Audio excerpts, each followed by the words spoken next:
guys are good. Hold on, here, I'll help you out. Sorry. Please don't mess up these ropes. These are the killer ropes.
guys. I bet you do.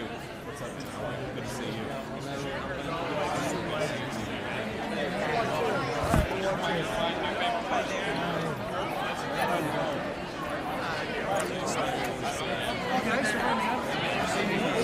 How are you? Long time no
see. What's up, man? How you doing? Good, good. I saw your wife the other day. She was in the White House. Good. Keep it fun. Thanks, man. I appreciate it, man. Good to see you. I'm going this way. Okay, yeah. Sorry, I'll just sit over here. Hey, man, how are you? Good to see you. Good luck tonight. This will be awesome. Appreciate it, Vice President. Hey, so good to see you. Oh, absolutely. Absolutely. So, how about you? I'm having a good time. I have an easier job. How's your wife doing now? She's having fun. She's a champion. Good, Yeah. good. Absolutely. Let's do that. I'm going to take you the other way. Stand here by me. All right. I'll keep you company here. We're in the right spot.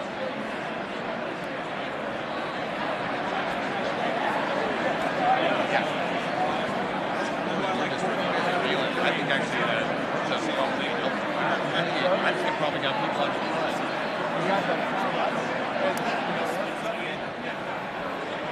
We're at the same time.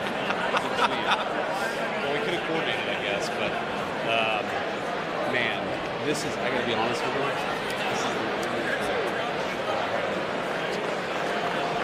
By the way, I think the speech is going to be great, but I don't know how you do this for 90 minutes. The hardest thing was doing it during Biden, when the speech was a stupid campaign speech. And just let you go about it.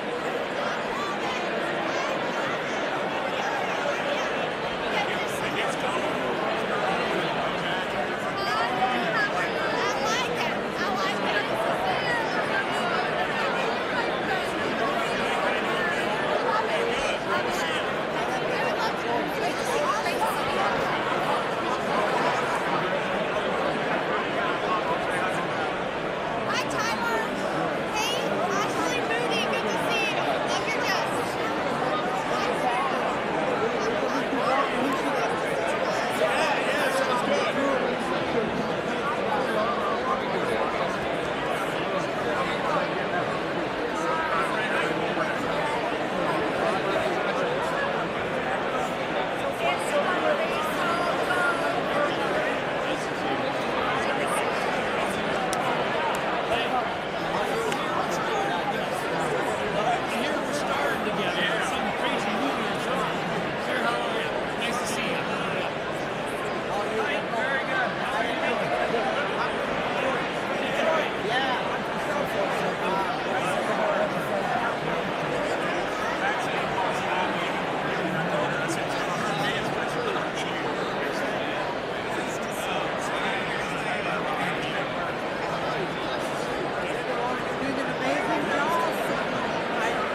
session will come to order.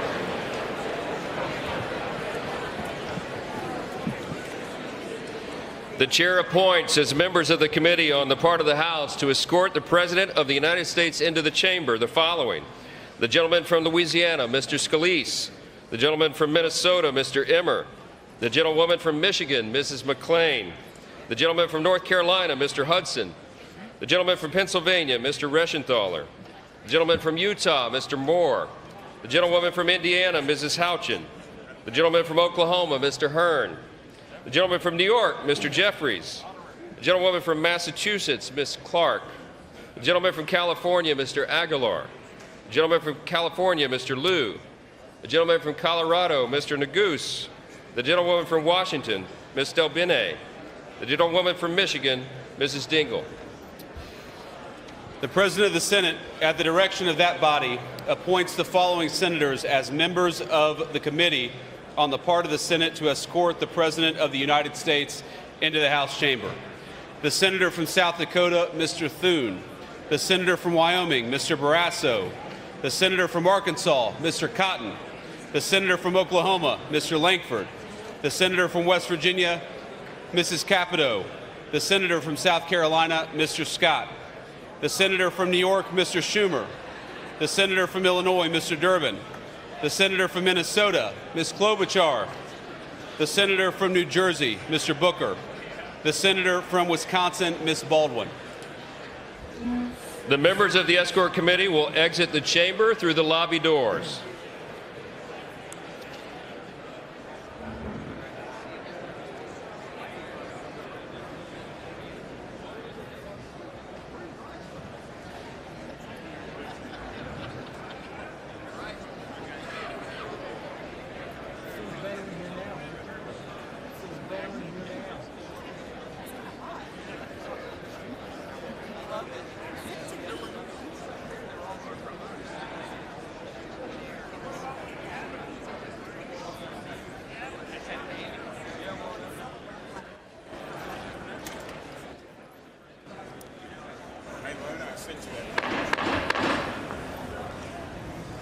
Mr. Speaker, the Dean of the Diplomatic Corps.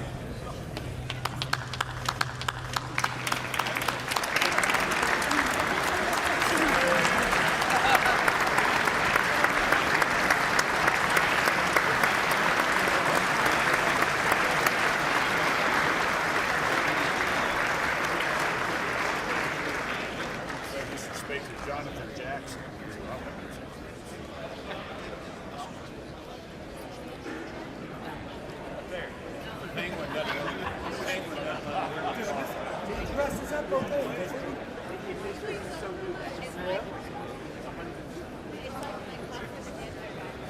My wife loves this gray suit. I hate it, but I wear it.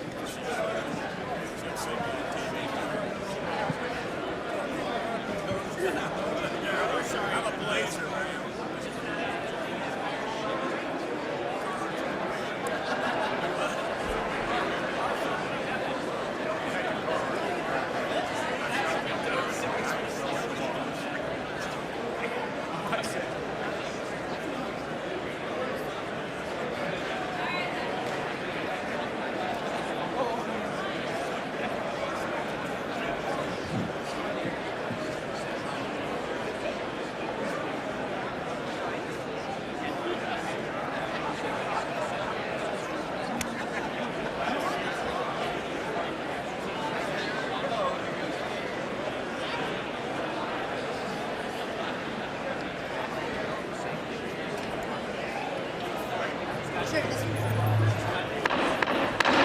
Mr. Speaker, the Chief Justice and Associate Justices of the United States Supreme Court. That's great.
Video.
the President's Cabinet.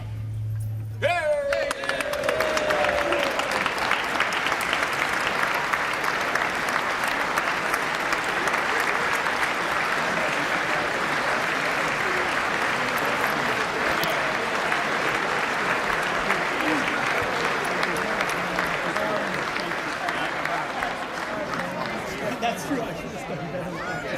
I should have done way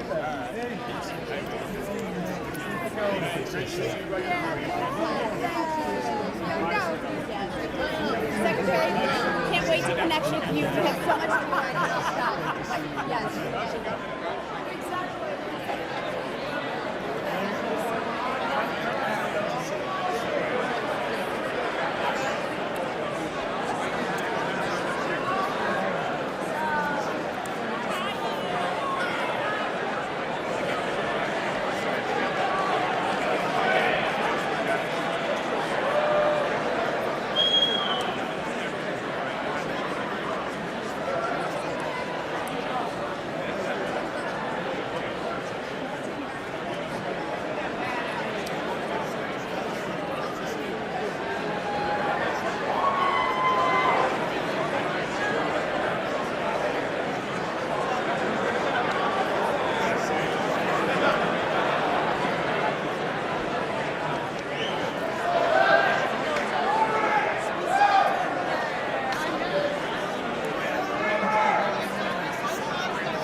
Actually, I saw him this morning. Like, oh my God. It's like a 50-pound plate.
Mr. Speaker, the President of the United States.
you.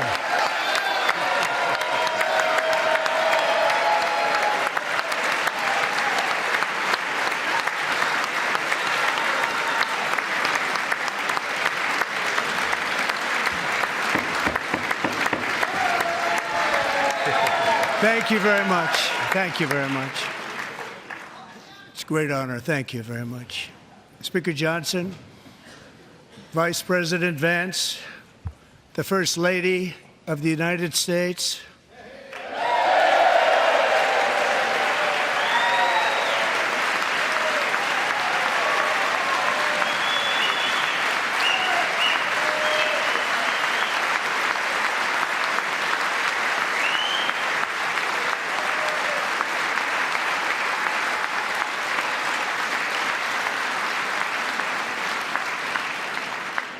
members of the United States Congress, thank you very much. And to my fellow citizens, America is back.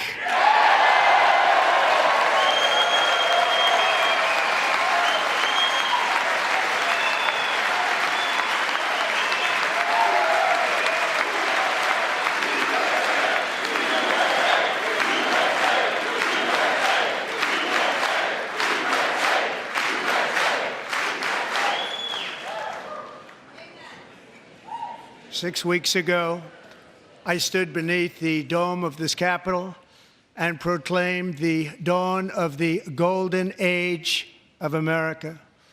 From that moment on, it has been nothing but swift and unrelenting action to usher in the greatest and most successful era in the history of our country. We have accomplished more in 43 days than most administrations accomplished in 4 years or 8 years, and we are just getting started.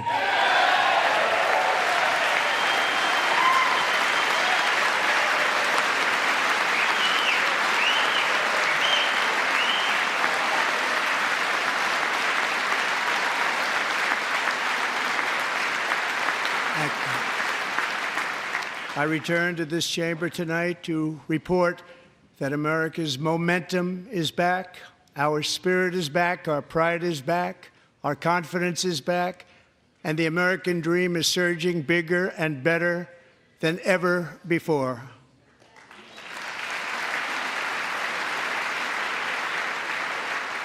The American dream is unstoppable, and our country is on the verge of a comeback, the likes of which the world has never witnessed and perhaps will never witness again.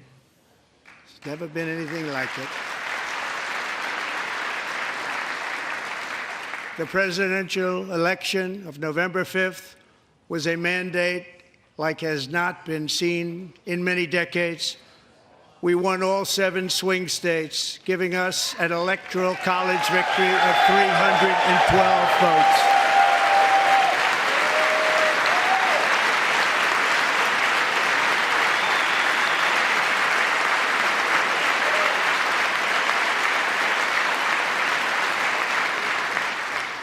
We won the popular vote by big numbers and won counties in our country.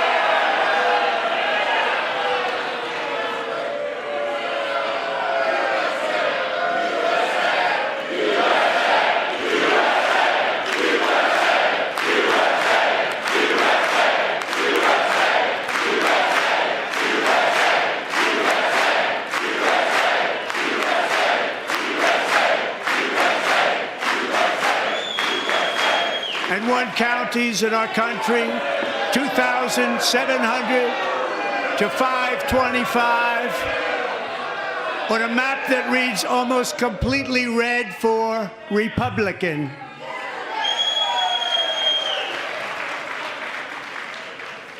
Now, for the first time in modern history, more Americans believe that our country is headed in the right direction than the wrong direction. In fact, it's an astonishing record, 27-point swing, the most ever.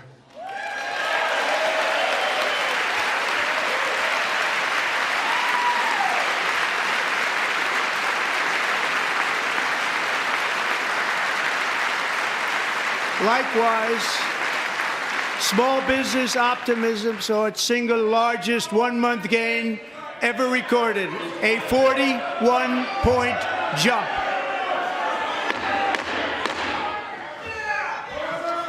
Members are directed to uphold and maintain decorum in the House and to cease any further disruptions.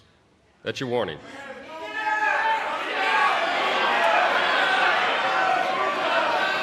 Members are engaging in willful and continuing breach of decorum, and the chair is prepared to direct the Sergeant-at-Arms to restore order to the joint session.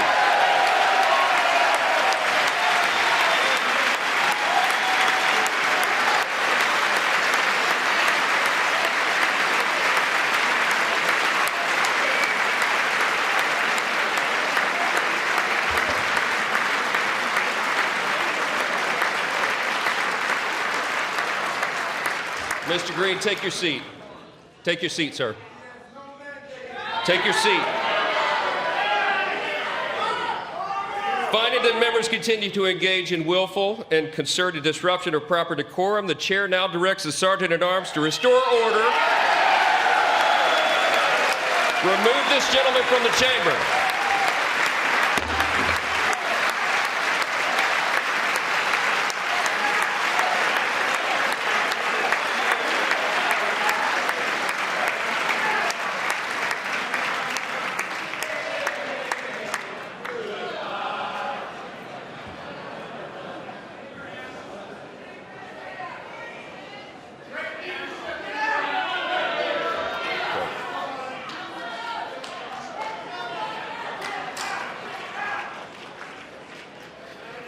Members are directed to uphold and maintain decorum in the House.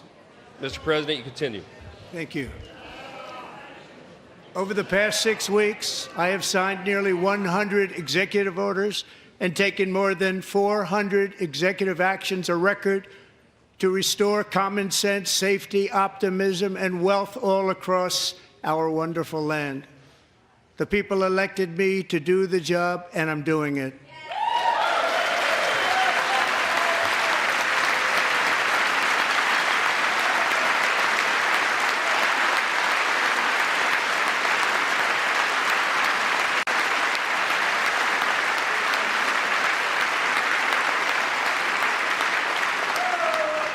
In fact, it has been stated by many that the first month of our presidency, it's our presidency, is the most successful in the history of our nation. By many.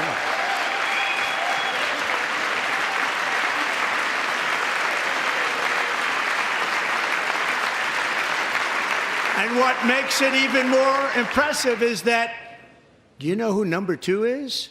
George Washington. How about that? How about that? I don't know about that list, but we'll take it.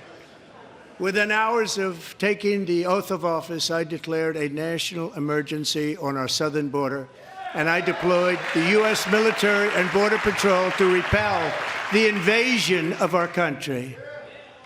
And what a job they've done. As a result, illegal border crossings last month were by far the lowest ever recorded, ever.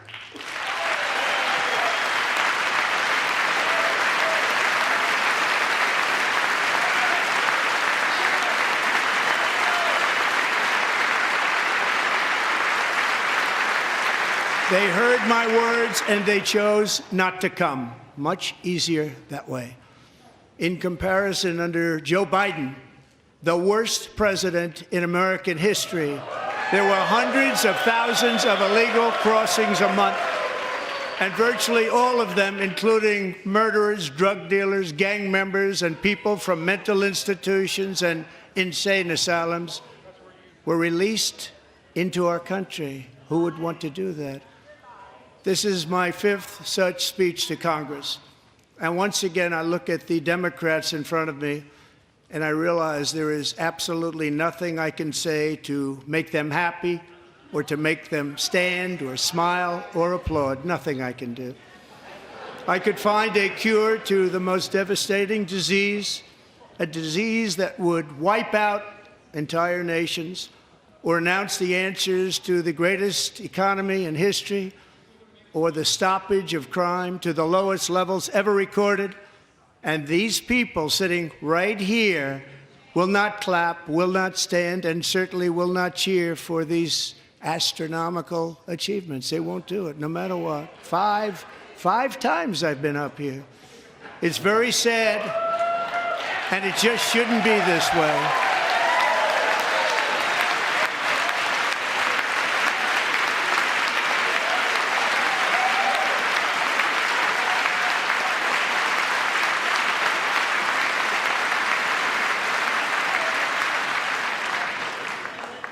So Democrats sitting before me, for just this one night, why not join us in celebrating so many incredible wins for America?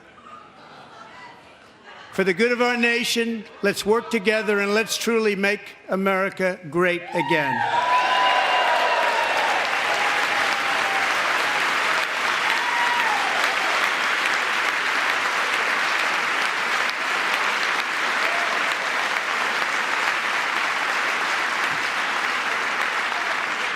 Every day, my administration is fighting to deliver the change America needs to bring a future that America deserves, and we're doing it.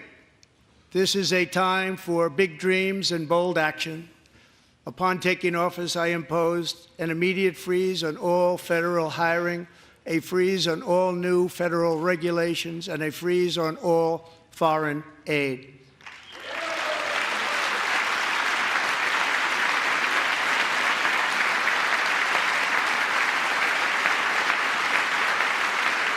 I terminated the ridiculous Green New Scam.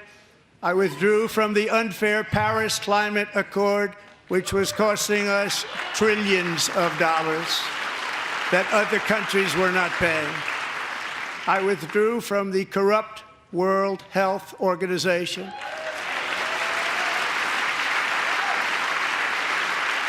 And I also withdrew from the anti-American UN Human Rights Council.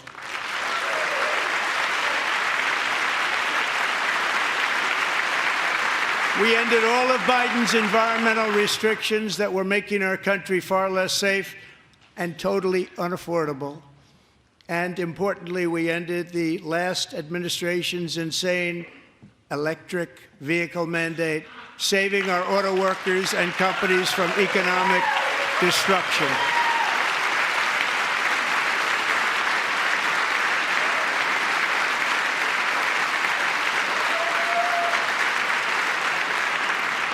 To unshackle our economy, I have directed that for every one new regulation, 10 old regulations must be eliminated, just like I did in my very successful first term.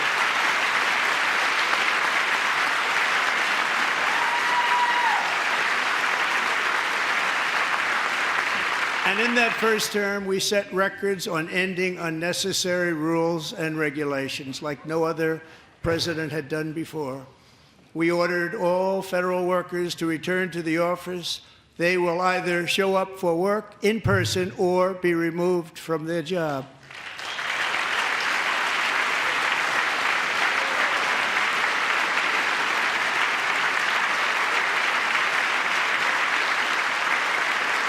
And we have ended weaponized government where, as an example, a sitting president is allowed to viciously prosecute his political opponent, like me. How did that work out? Not too good. Not too good.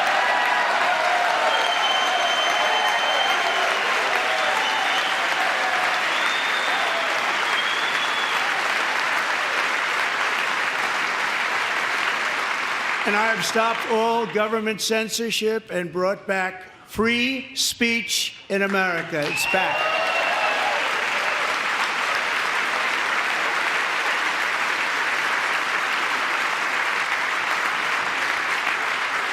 And 2 days ago, I signed an order making English the official language of the United States of America.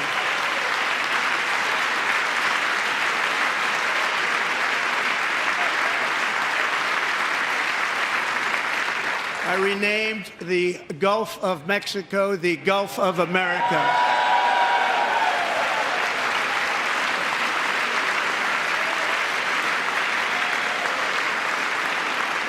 And likewise, I renamed, for a great president, William McKinley, Mount McKinley again. Beautiful Alaska. We love Alaska. We've ended the tyranny of so-called diversity, equity, and inclusion policies all across the entire federal government and indeed the private sector and our military. And our country will be woke no longer.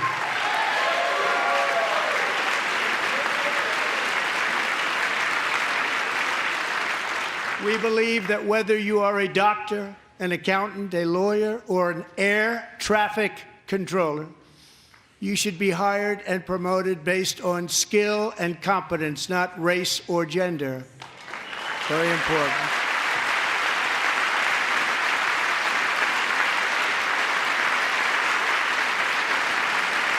You should be hired based on merit. And the Supreme Court, in a brave and very powerful decision, has allowed us to do so. Thank you. Thank you very much. Thank you. We have removed the poison of critical race theory from our public schools, and I signed an order making it the official policy of the United States government that there are only two genders, male and female.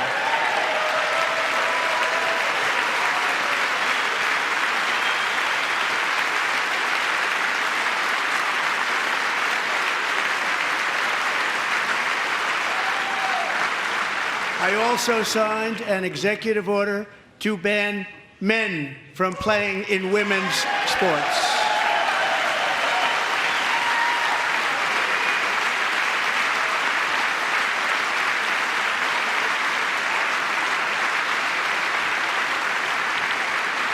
Three years ago, Peyton McNabb was an all-star high school athlete, one of the best, preparing for a future in college sports. But when her girls' volleyball match was invaded by a male, he smashed the ball so hard in Peyton's face, causing traumatic brain injury, partially paralyzing her right side and ending her athletic career. It was a shot like she's never seen before. She's never seen anything like it. Peyton is here tonight in the gallery, and Peyton, from now on, schools will kick the men off the girls' team, or they will lose all federal funding.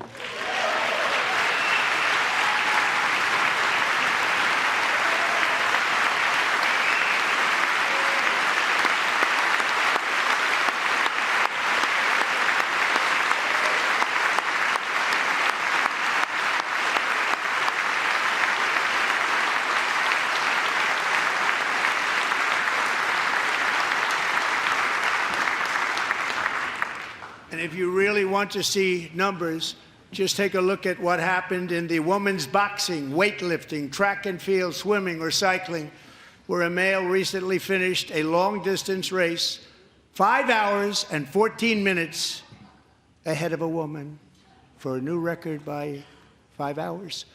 Broke the record by 5 hours. It's demeaning for women, and it's very bad for our country. We're not going to put up with it any longer.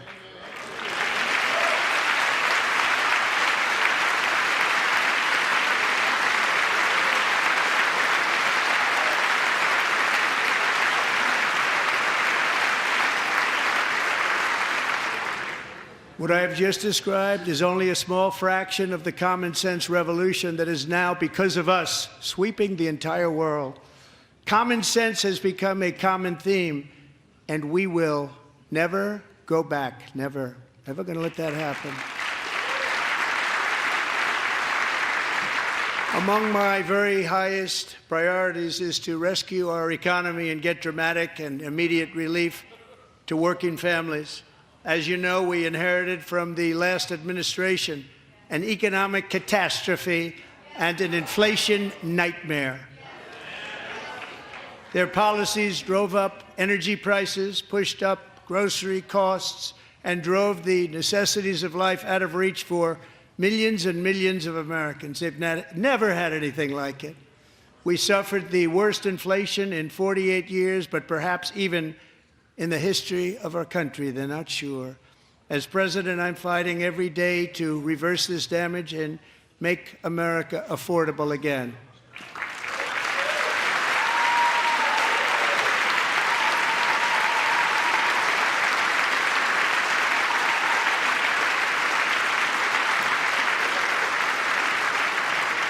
Joe Biden especially let the price of eggs get out of control. The egg price is out of control. And we're working hard to get it back down. Secretary, do a good job on that. You inherited a total mess from the previous administration. Do a good job.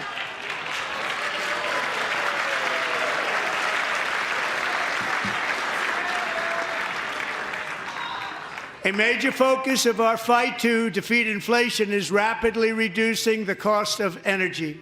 The previous administration cut the number of new oil and gas leases by 95%, slowed pipeline construction to a halt, and closed more than 100 power plants. We are opening up many of those power plants right now.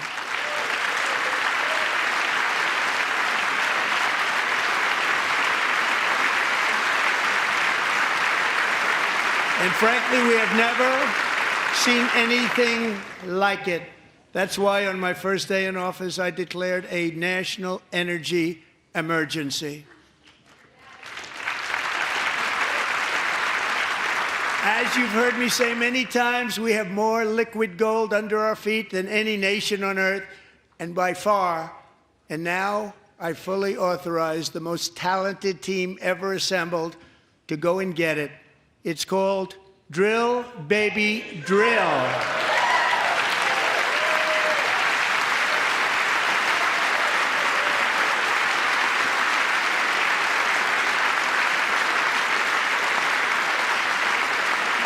My administration is also working on a gigantic natural gas pipeline in Alaska, among the largest in the world, where Japan, South Korea, and other nations want to be our partner with investments of trillions of dollars each. There's never been anything like that one.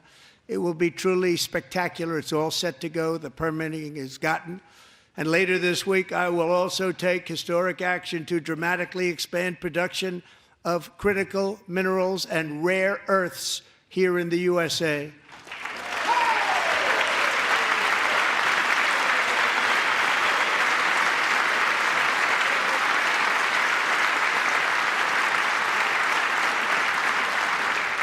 To further combat inflation, we will not only be reducing the cost of energy, but will be ending the flagrant waste of taxpayer dollars.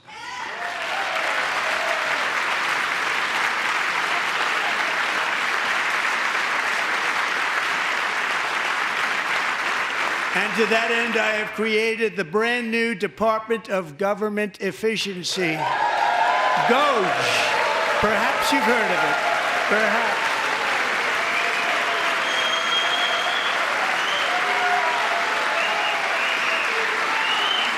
Which is headed by Elon Musk, who is in the gallery tonight.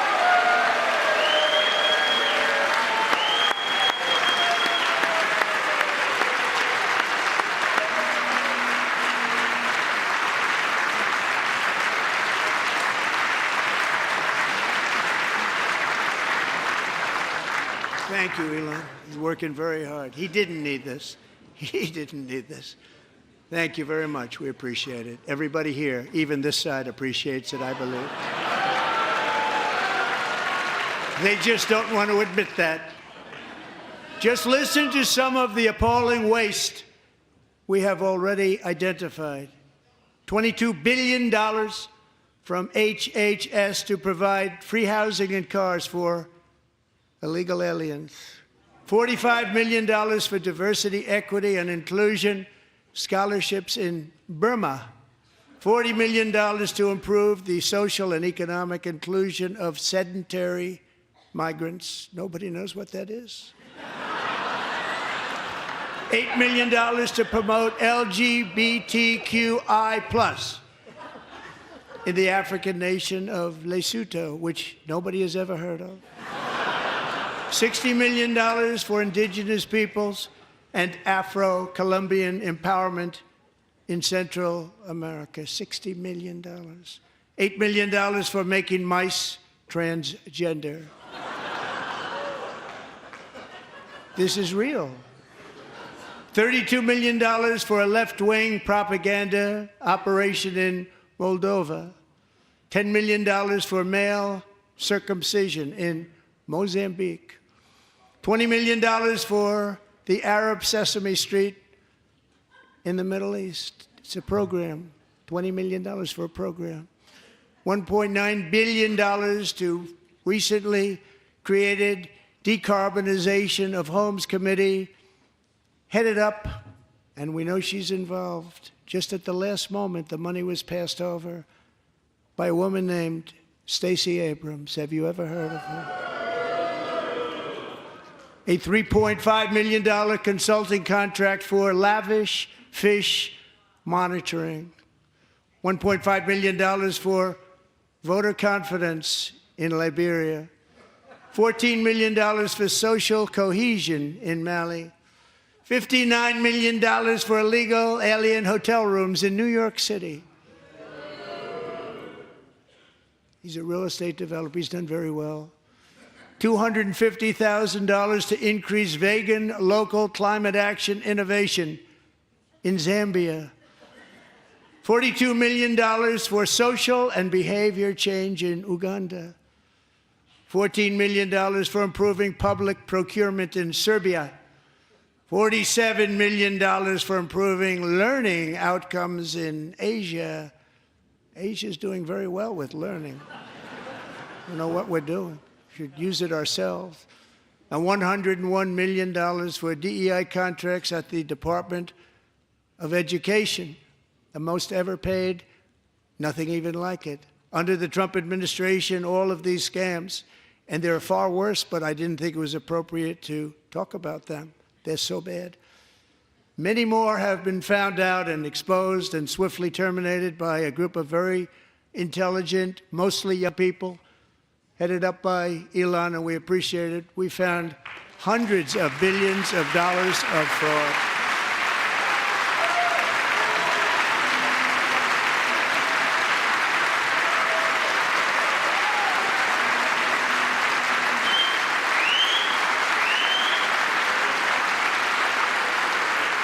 And we've taken back the money and reduced our debt to fight inflation and other things. Taken back a lot of that money. We got it just in time. This is just the beginning. The Government Accountability Office, a federal government office, has estimated annual fraud of over $500 billion in our nation, and we are working very hard to stop it. We're going to. We're also identifying shocking levels of incompetence and probable fraud in the Social Security program for our seniors, and that our seniors and people that we love rely on.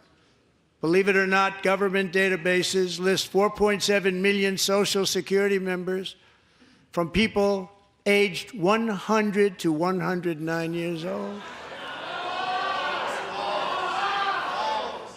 It lists 3.6 million people from ages 110 to 119. I don't know any of them. I know some people that are rather elderly, but not quite that elderly.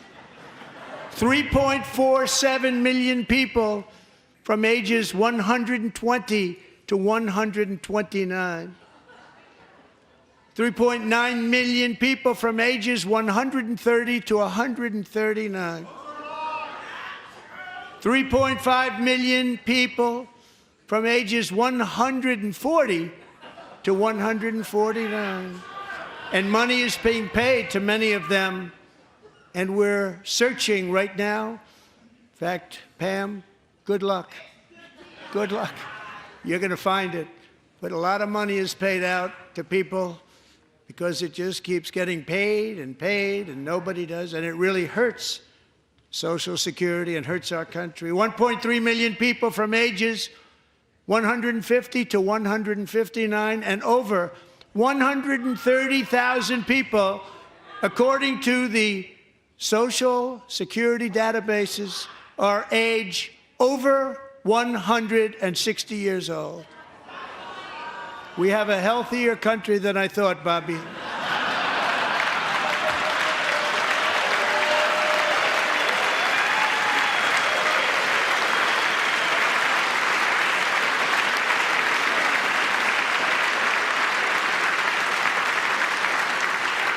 Including, to finish, 1,039 people between the ages of 220 and 229, one person between the age of 240 and 249, and one person is listed at 360 years of age.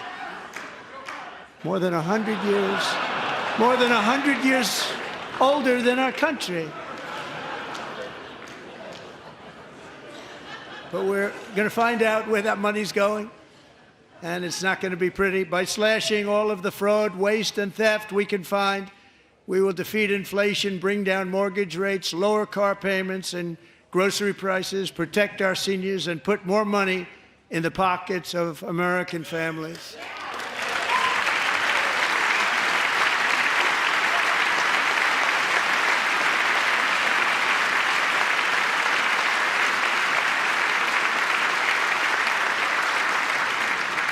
And today, interest rates took a beautiful drop, big, beautiful drop. It's about time. And in the near future, I want to do what has not been done in 24 years, balance the federal budget. We're going to balance it.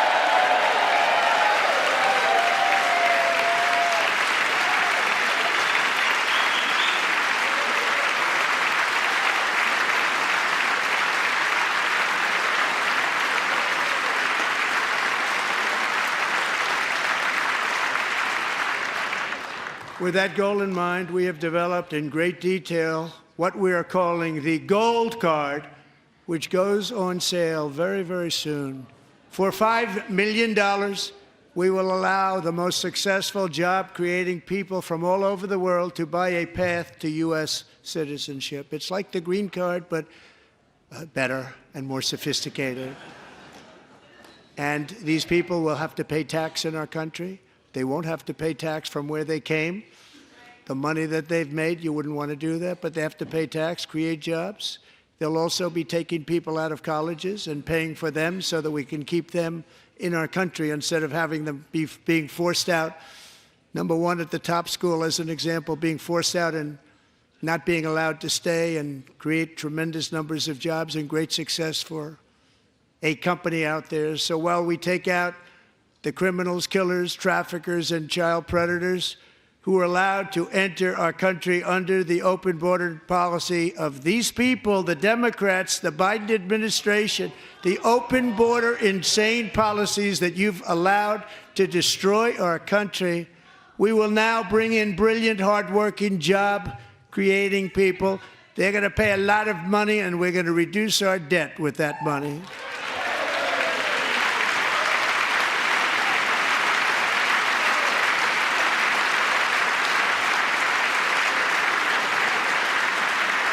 Americans have given us a mandate for bold and profound change. In nearly 100 years, the federal bureaucracy has grown until it has crushed our freedoms, ballooned our deficits, and held back America's potential in every possible way. The nation founded by pioneers and risk-takers now drowns under millions and millions of pages of regulations and debt. Approvals that should take 10 days to get instead take 10 years, 15 years, and even 20 years before you're rejected. Meanwhile, we have hundreds of thousands of federal workers who have not been showing up to work. My administration will reclaim power from this unaccountable bureaucracy, and we will restore true democracy to America again.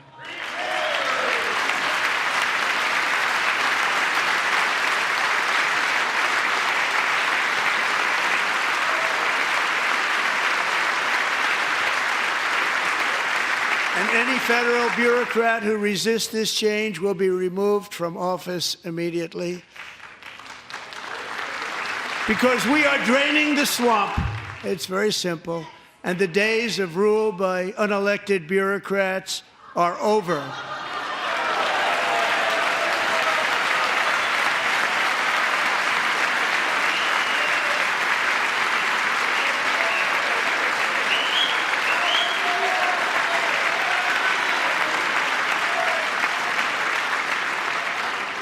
And the next phase of our plan to deliver the greatest economy in history is for this Congress to pass tax cuts for everybody. They're in there. They're waiting for you to vote.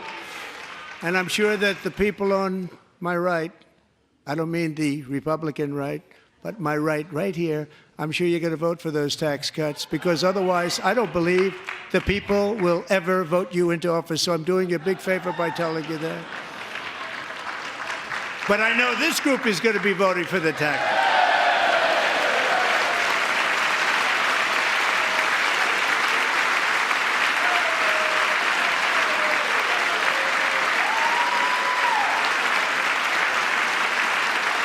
Thank you. It's a very, very big part of our plan. We had tremendous success in our first term with it. A very big part of our plan. We're seeking permanent income tax cuts all across the board. And to get urgently needed relief to Americans hit especially hard by inflation, I'm calling for no tax on tips, no tax on overtime, and no tax on Social Security benefits for our great seniors.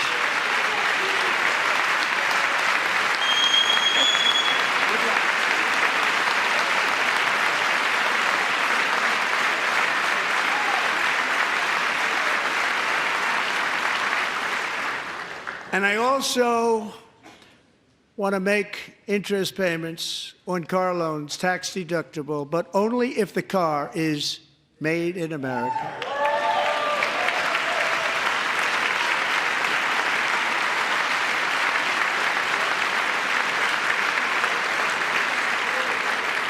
And by the way, we're going to have growth in the auto industry like nobody's ever seen. Plants are opening up all over the place. Deals are being made. Never seen. That's a combination of the election win and tariffs. It's a beautiful word, isn't it? That, along with our other policies, will allow our auto industry to absolutely boom. It's going to boom. Spoke to the majors today, all three, the top people, and they're so excited. In fact, already numerous car companies have announced that they will be building massive automobile plants in America, with Honda just announcing a new plant in Indiana, one of the largest anywhere in the world.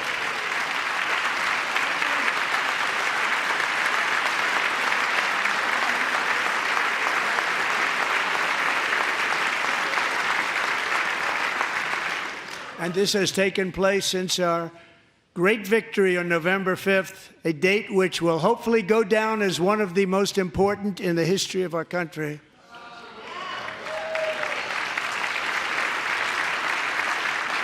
In addition, as part of our tax cuts, we want to cut taxes on domestic production and all manufacturing. And just as we did before, we will provide 100% expensing. It will be retroactive to January 20th, 2025. And it was one of the main reasons why our tax cuts were so successful in our first term, giving us the most successful economy in the history of our country. First term. We had a great first term.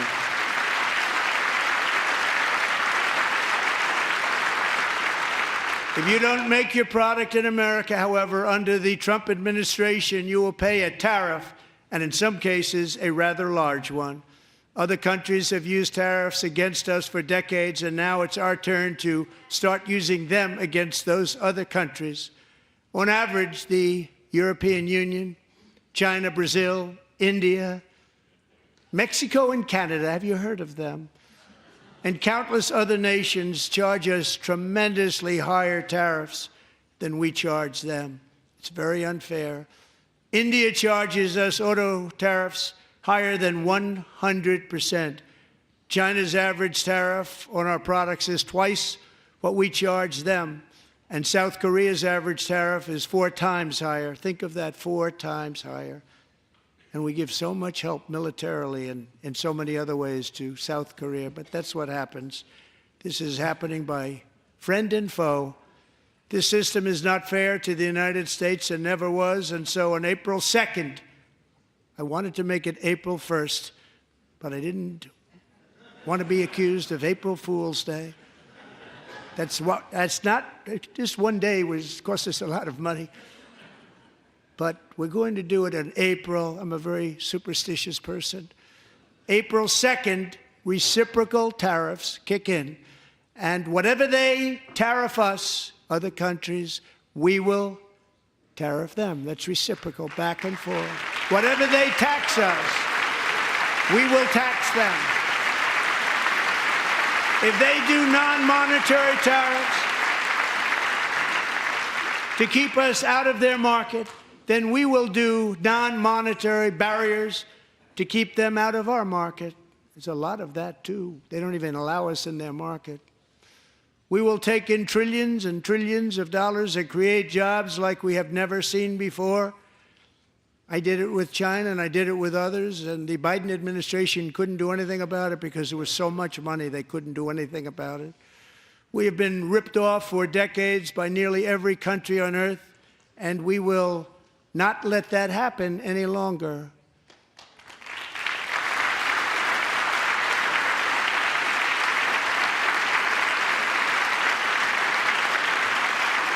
Much has been said over the last 3 months about Mexico and Canada, but we have very large deficits with both of them. But even more importantly, they've allowed fentanyl to come into our country at levels never seen before, killing hundreds of thousands of our citizens and many very young, beautiful people, destroying families.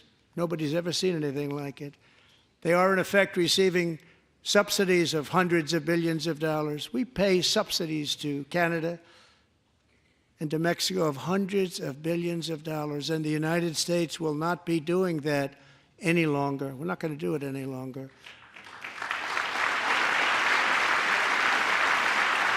Thanks to our America First policies we're putting into place, we have had $1.7 trillion of new investment in America in just the past few weeks. The combination of the election and our economic policies that people of SoftBank, one of the most brilliant anywhere in the world, announced a $200 billion investment. OpenAI and Oracle, Larry Ellison, announced $500 billion investment, which they wouldn't have done if Kamala had won. Apple announced $500 billion investment. Tim Cook called me. He said, I cannot spend it fast enough. It's going to be much higher than that, I believe. They'll be building their plants here instead of in China. And just yesterday, Taiwan Semiconductor, the biggest in the world, most powerful in the world, has a tremendous amount, 97% of the market, announced a $165 billion investment to build the most powerful chips on earth right here in the USA.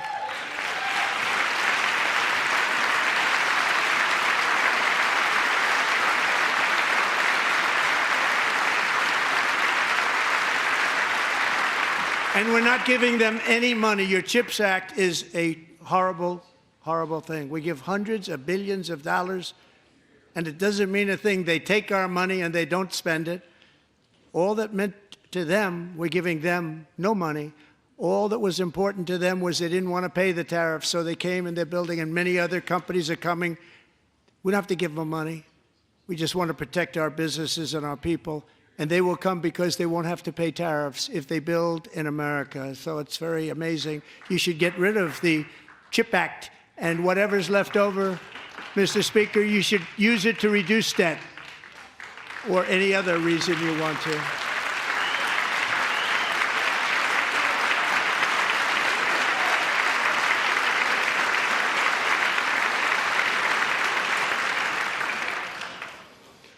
Our new trade policy will also be great for the American farmer. I love the farmer. Who will now be selling into our home market, the USA, because nobody is going to be able to compete with you. Because those goods that come in from other countries and companies, they're really in a bad position in so many different ways. They're uninspected. They may be very dirty and disgusting, and they come in and they pour in, and they hurt our American farmers. The tariffs will go on agricultural product coming into America, and our farmers, starting on April 2nd, it may be a little bit of an adjustment period. We had that before when I made the deal with China, $50 billion of purchases, and I said, just bear with me, and they did. They did. Probably have to bear with me again, and this will be even better. That was great. The problem with it was that Biden didn't enforce it. He didn't enforce it. $50 billion of purchases, and we were doing great, but Biden did not enforce it, and it hurt our farmers. But our farmers are going to have a field day right now. So to our farmers, have a lot of fun. I love you too. I love you too. It's all going to happen.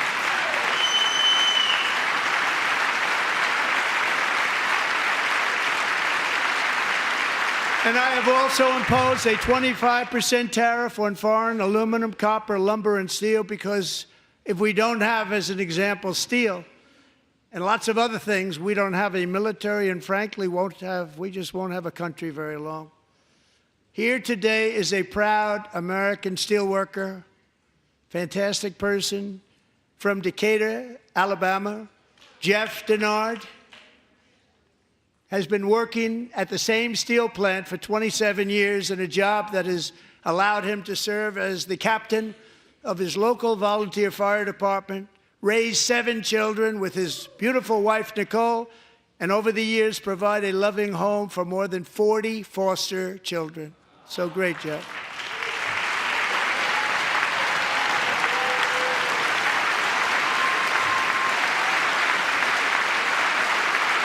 Thank you, Jeff.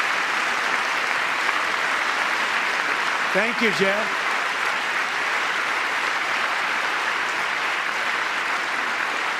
Stories like Jeff's remind us that tariffs are not just about protecting American jobs.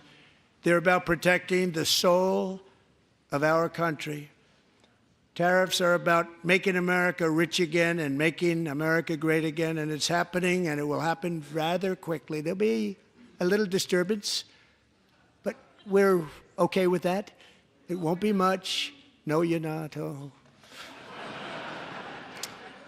And look where Biden took us, very low, the lowest we've ever been. Jeff, I want to thank you very much.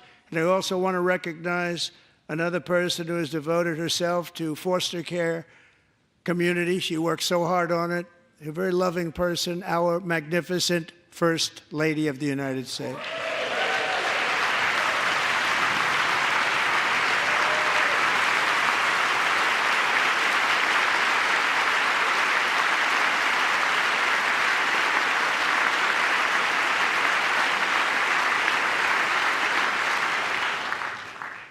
Melania's work has yielded incredible results, helping prepare our nation's future leaders as they enter the workforce. Our First Lady is joined by 2 impressive young women, very impressive. Haley Ferguson, who benefited from the First Lady's Fostering the Future initiative and is poised to complete her education and become a teacher. And Elliston Berry, who became a victim of an illicit deepfake image produced by a peer. With Elliston's help, the Senate just passed the Take It Down Act, and this is so important. Thank you very much, John. John Thune, thank you. Stand up, John. Thank you, John.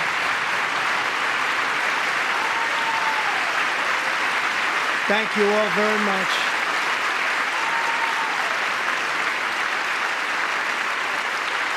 Thank you. And thank you to John Thune and the Senate. Great job.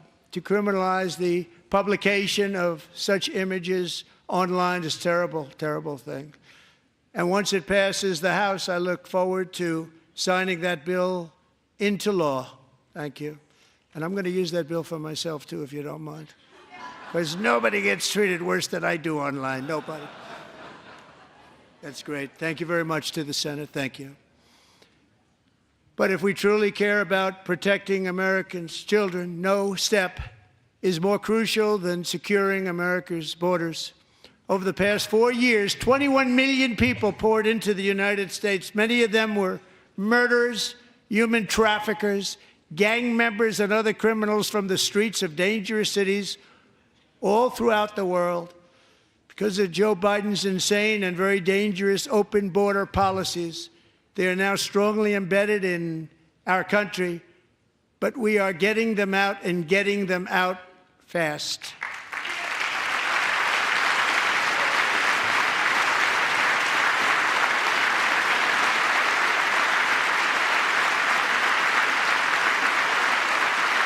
And I want to thank Tom Homan and Christy. I want to thank you and Paul of Border Patrol. I want to thank you. What a job they've all done. Everybody, Border Patrol, ICE, law enforcement in general is incredible. We have to take care of our law enforcement. Have to.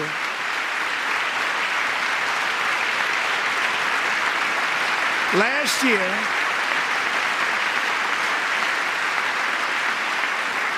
a brilliant 22-year-old nursing student named Laken Riley, the best in her class, admired by everybody, went out for a jog on the campus of the University of Georgia. That morning, Laken was viciously attacked, assaulted, beaten, brutalized, and horrifically murdered. Laken was stolen from us by a savage illegal alien gang member who was arrested while trespassing across Biden's open southern border and then set loose into the United States under the heartless policies of that failed administration. It was indeed a failed administration.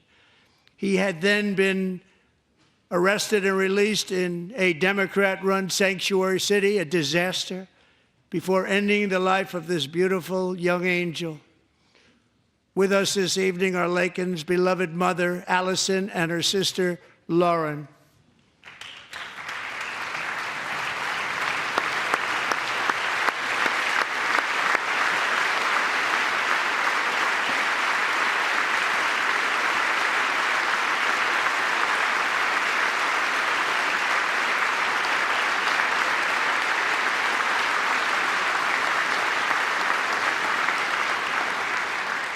Last year, I told Laken's grieving parents that we would ensure their daughter would not have died in vain. That's why the very first bill I signed into law as your 47th president mandates the detention of all dangerous criminal aliens who threaten public safety. It's a very strong, powerful act.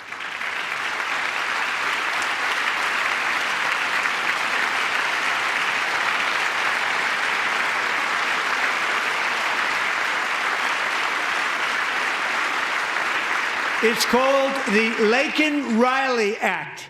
So Allison and Lauren, America will never, ever forget our beautiful Laken Hope Riley.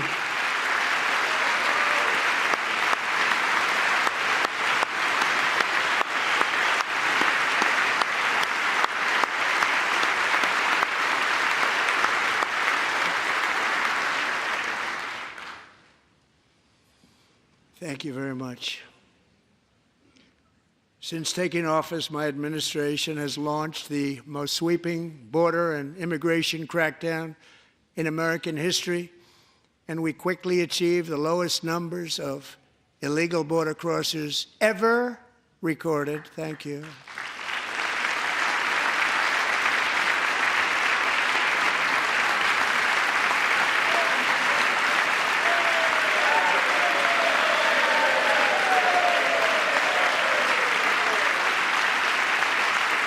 The media and our friends in the Democrat Party kept saying we needed new legislation, we must have legislation to secure the border. But it turned out that all we really needed was a new president.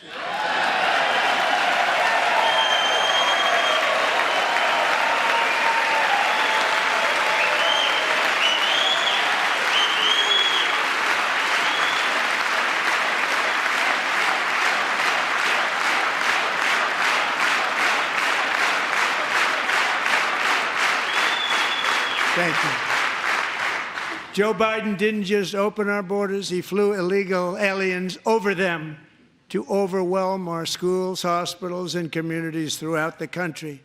Entire towns like Aurora, Colorado, and Springfield, Ohio, buckled under the weight of the migrant occupation and corruption like nobody's ever seen before. Beautiful towns destroyed. Now, just as I promised in my inaugural address, we are achieving the great liberation of America.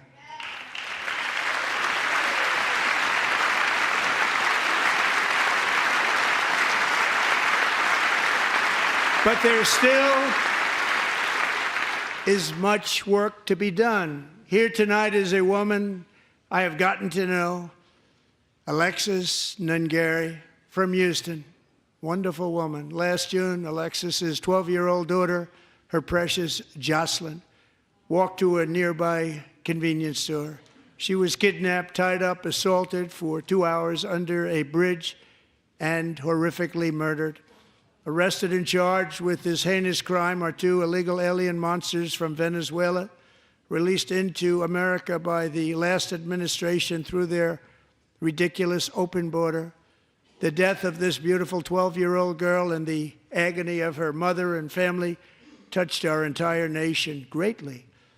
Alexis, I promised that we would always remember your daughter, your magnificent daughter, and earlier tonight, I signed an order keeping my word to you.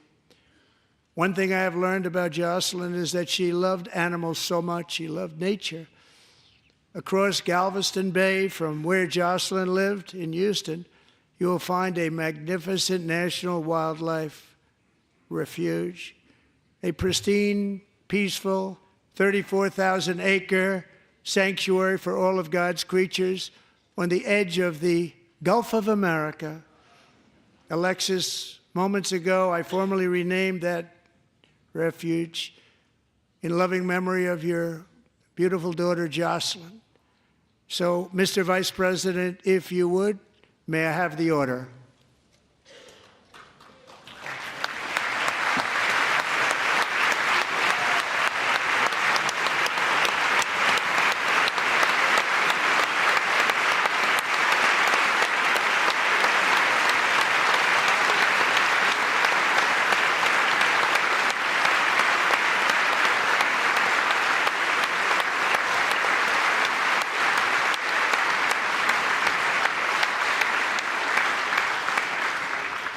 Thank you very much. All 3 savages charged with Jocelyn and Lakin's murders were members of the Venezuelan prison gang, the toughest gang, they say, in the world, known as Tren de Aragua. 2 weeks ago, I officially designated this gang, along with MS-13 and the bloodthirsty Mexican drug cartels, as foreign terrorist organizations.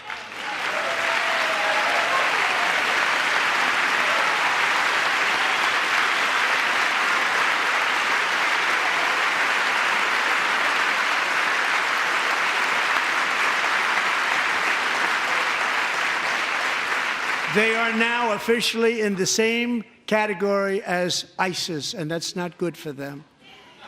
Countless thousands of these terrorists were welcomed into the U.S. by the Biden administration. But now every last one will be rounded up and forcibly removed from our country, or, if they're too dangerous, put in jails, standing trial in this country, because we don't want them to come back ever. With us this evening is a warrior on the front lines of that battle, Border Patrol Agent Roberto Ortiz. Great guy.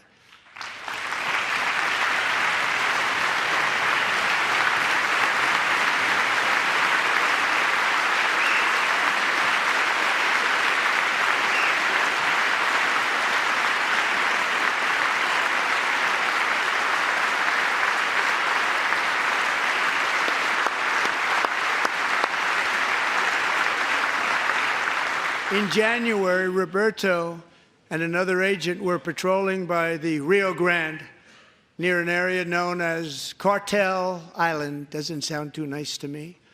When heavily armed gunmen started shooting at them. Roberto saw that his partner was totally exposed, at great danger, and he leapt into action, returning fire and providing crucial seconds for his fellow agent to seek safety, just barely. I have some of the prints of that event, and it was not good. Agent Ortiz, we salute you for your great courage and for your line of fire that you took and for the bravery that you showed. We honor you, and we will always honor you. Thank you, Roberto, very much.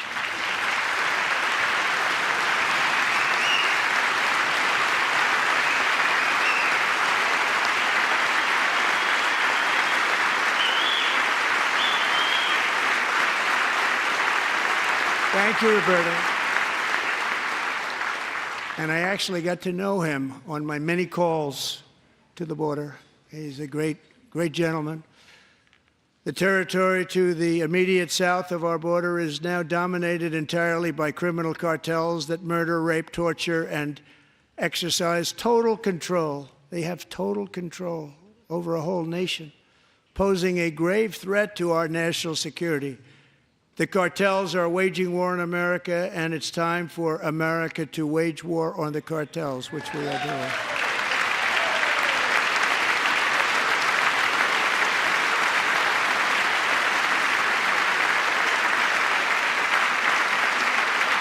Five nights ago, Mexican authorities, because of our tariff policies being imposed on them, think of this, handed over to us 29 of the biggest cartel leaders in their country. That has never happened before. They want to make us happy.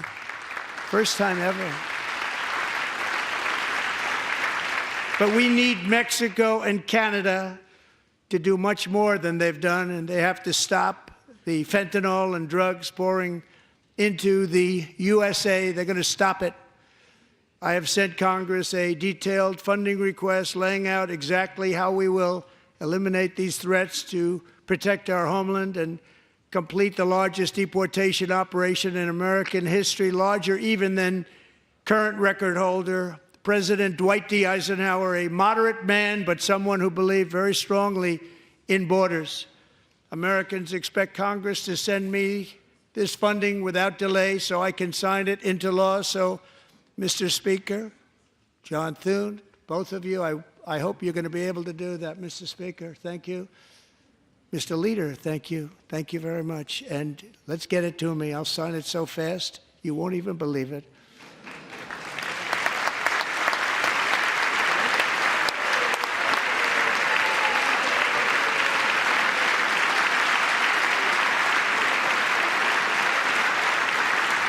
And as we reclaim our sovereignty, we must also bring back law and order to our cities and towns.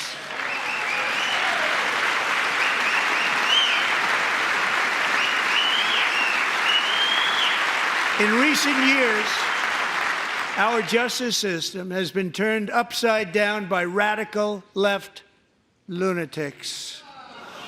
Many jurisdictions virtually ceased enforcing the law against dangerous repeat offenders while weaponizing law enforcement against political opponents like me.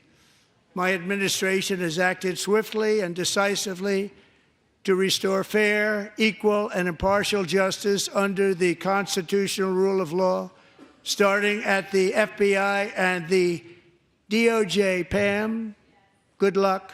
Cash, wherever you may be, good luck. Good luck. Pam Bondi. Good luck. So important. Going to do a great job. Cash, thank you. Thank you, Cash.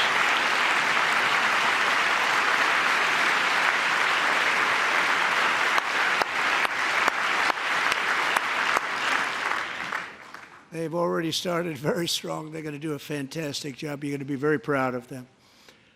We're also once again giving our police officers the support, protection, and respect they so dearly deserve. They have to get it. They have such a hard, dangerous job, but we're going to make it less dangerous.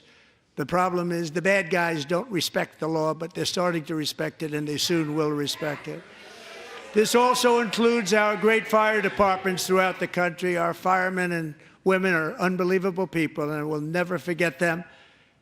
And besides that, they voted for me in record numbers, so I have no choice.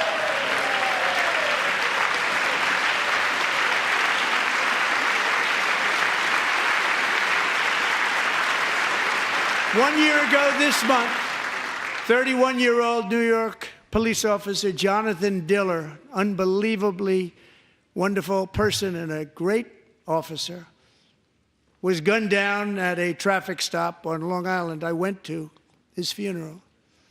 The vicious criminal charged with his murder had 21 prior arrests, and they were rough arrests, too. He was a real bad one. The thug in the seat next to him had 14 prior arrests and went by the name of Killer. He was Killer. He killed other people, they say, a lot of them.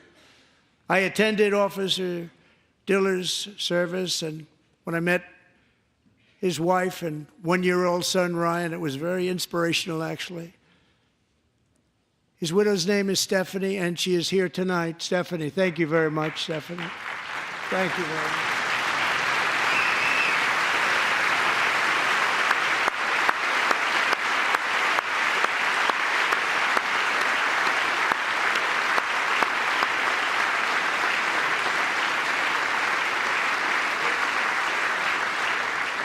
Stephanie, we're going to make sure that Ryan knows his dad was a true hero, New York's finest, and we're going to get these cold-blooded killers and repeat offenders off our streets, and we're going to do it fast. Got to stop it. They get out with 28 arrests. They push people into subway trains. They hit people over the head, back of the head with baseball bats. We got to get them out of here. I've already signed an executive order requiring a mandatory death penalty for anyone who murders a police officer, and tonight I'm asking Congress to pass that policy into permanent law.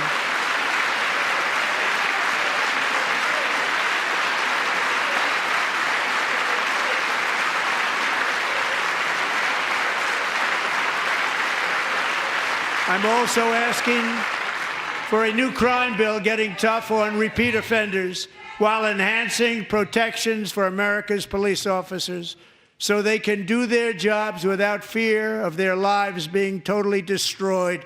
They don't want to be killed. We're going to let them be killed. Joining us in the gallery tonight is a young man who truly loves our police.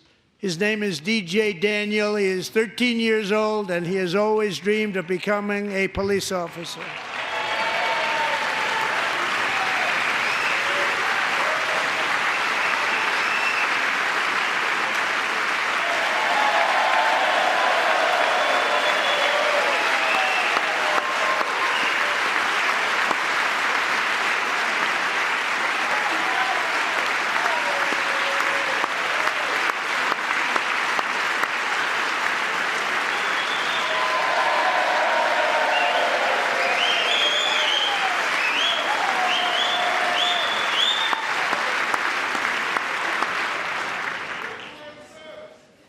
But in 2018, DJ was diagnosed with brain cancer.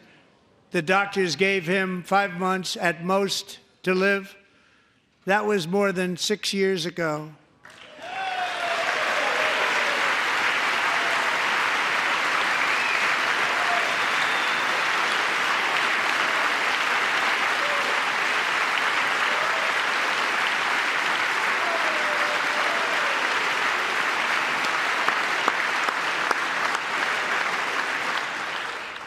Since that time, DJ and his dad have been on a quest to make his dream come true, and DJ has been sworn in as an honorary law enforcement officer, actually a number of times. The police love him, the police departments love him. And tonight, DJ, we're going to do you the biggest honor of them all. I am asking our new Secret Service Director, Sean Curran, to officially make you an agent of the United States Secret Service.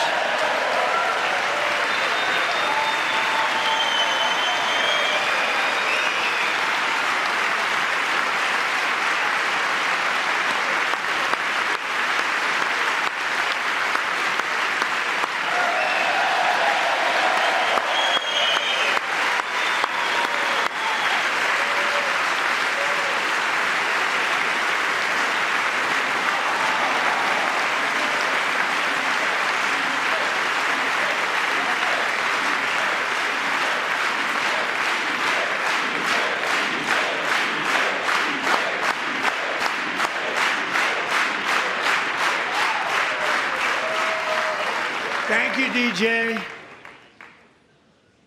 DJ's doctors believe his cancer likely came from a chemical he was exposed to when he was younger. Since 1975, rates of child cancer have increased by more than 40%.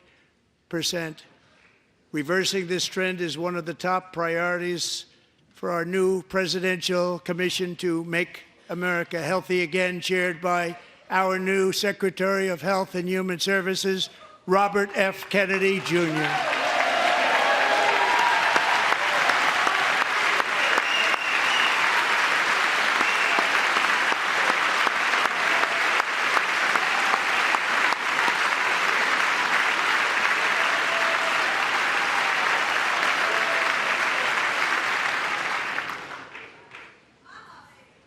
With the name Kennedy, you would have thought everybody over here would have been cheering. How quickly they forget. Our goal is to get toxins out of our environment, poisons out of our food supply, and keep our children healthy and strong. As an example, not long ago, and you can't even believe these numbers, 1 in 10,000 children had autism, 1 in 10,000. And now it's 1 in 36. There's something wrong, 1 in 36. Think of that. So we're going to find out what it is, and there's nobody better than Bobby and all of the people that are working with you. You have the best to figure out what is going on. Okay, Bobby, good luck. It's a very important job. Thank you.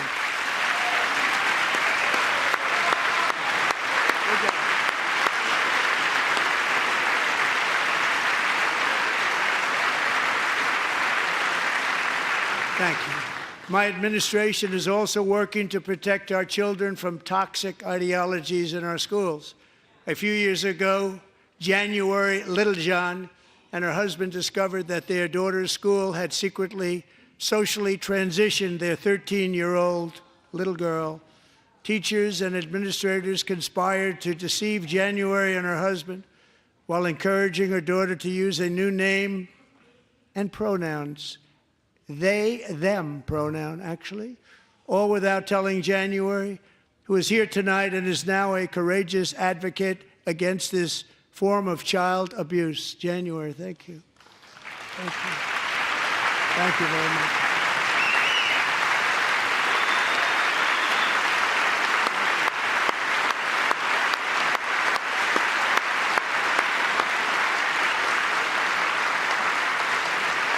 Thank you.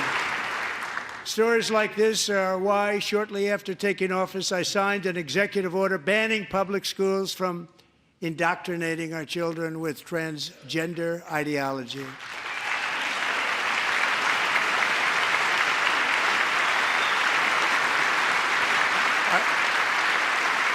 I also signed an order to cut off all taxpayer funding to any institution that engages in the sexual mutilation of our youth.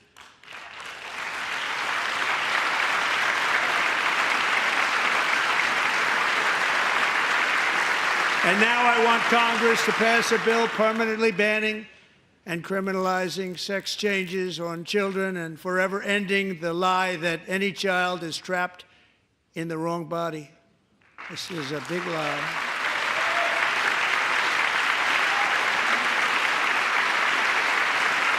And our message to every child in America is that you are perfect exactly the way God made you.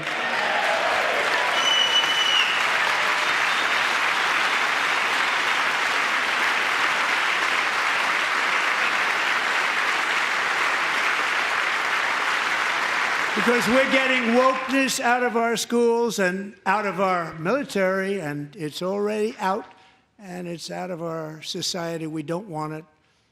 Wokeness is trouble. Wokeness is bad. It's gone. It's gone. And we feel so much better for it, don't we? Don't we feel better? Our service members won't be activists and ideologues. They will be fighters and warriors. They will fight for our country. And Pete, congratulations. Secretary of Defense, congratulations.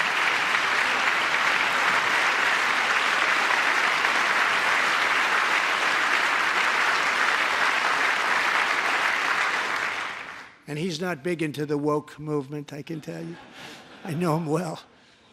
I am pleased to report that in January, the U.S. Army had its single best recruiting month in 15 years, and that all armed services are having among the best recruiting results ever in the history of our services. What a difference.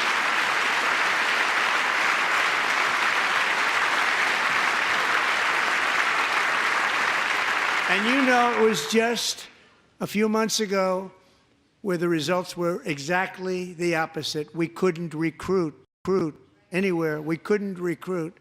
Now we're having the best results just about that we've ever had. What a tremendous turnaround. It's really a beautiful thing to see. People love our country again. It's very simple. They love our country, and they love being in our military again. So it's a great thing, and thank you very much. Great job. Thank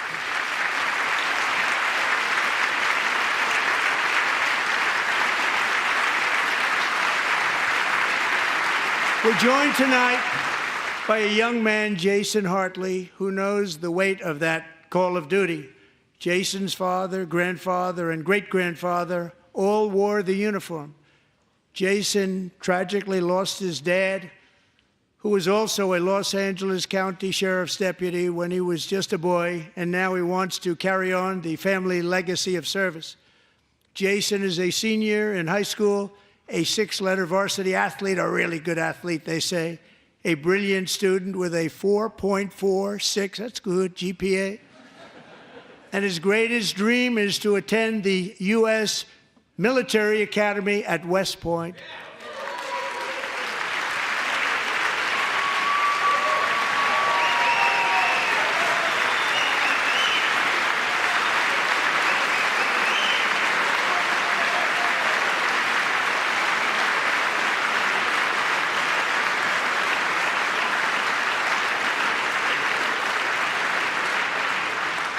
And Jason, that's a very big deal getting in. That's a hard one to get into. But I'm pleased to inform you that your application has been accepted.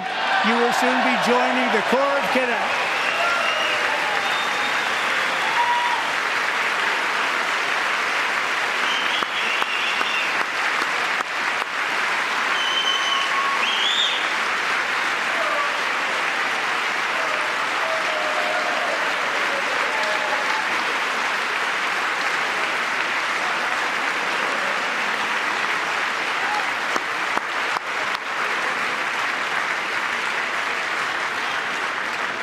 Thank you. Jason, you're going to be on the long gray line, Jason. As Commander-in-Chief, my focus is on building the most powerful military of the future. As a first step, I'm asking Congress to fund a state-of-the-art Golden Dome missile defense shield to protect our homeland, all made in the USA.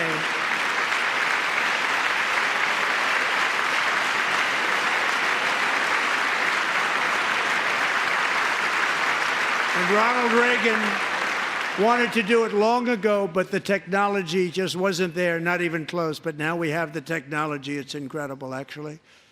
And other places, they have it. Israel has it. Other places have it. And the United States should have it too, right, Tim, right? They should have it too. So I want to thank you. But it's a very, very important. This is a very dangerous world. We should have it. We want to be protected, and we're going to protect our citizens like never before.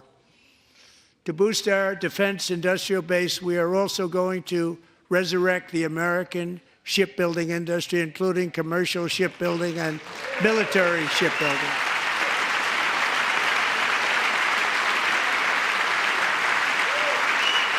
And for that purpose, I am announcing tonight that we will create a new Office of Shipbuilding in the White House and offer special tax incentives to bring this industry home to America where it belongs. We used to make so many ships. We don't make them anymore very much, but we're going to make them very fast, very soon. It will have a huge impact. To further enhance our national security, my administration will be reclaiming the Panama Canal, and we've already started doing it.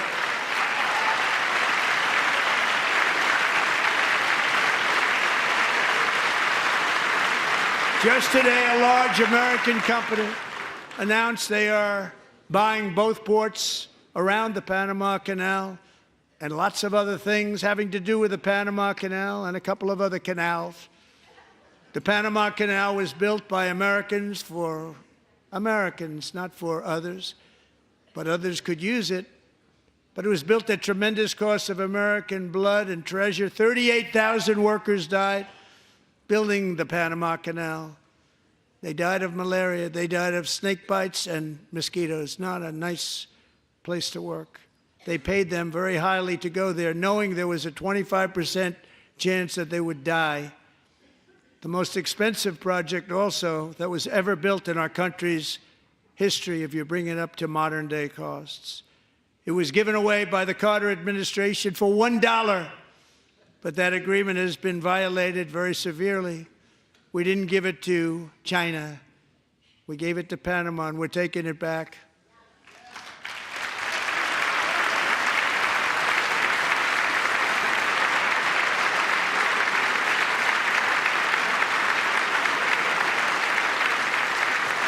And we have Marco Rubio in charge. Good luck, Marco.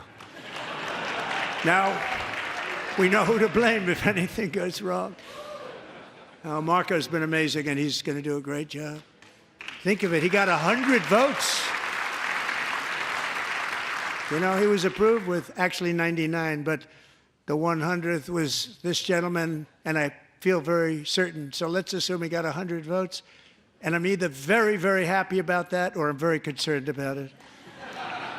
But he's already proven. I mean, he's a great gentleman. He's respected by everybody, and we appreciate you voting for Marco. He's going to do a fantastic job. Thank you. Thank you. He's doing a great job. Great job. And I also have a message tonight for the incredible people of Greenland. We strongly support your right to determine your own future. And if you choose, we welcome you into the United States of America. We need Greenland for national security and even international security, and we're working with everybody involved to try and get it. But we need it really for international world security, and I think we're going to get it. One way or the other, we're going to get it. We will keep you safe. We will make you rich, and together we will take Greenland to heights like you have never thought possible before. It's a very small population, but very, very large piece of land and very, very important for military security. America is once again standing strong against the forces of radical Islamic terrorism.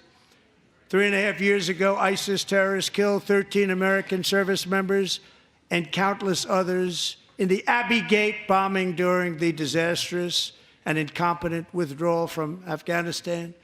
Not that they were withdrawing, it was the way they withdrew. Perhaps the most embarrassing moment in the history of our country.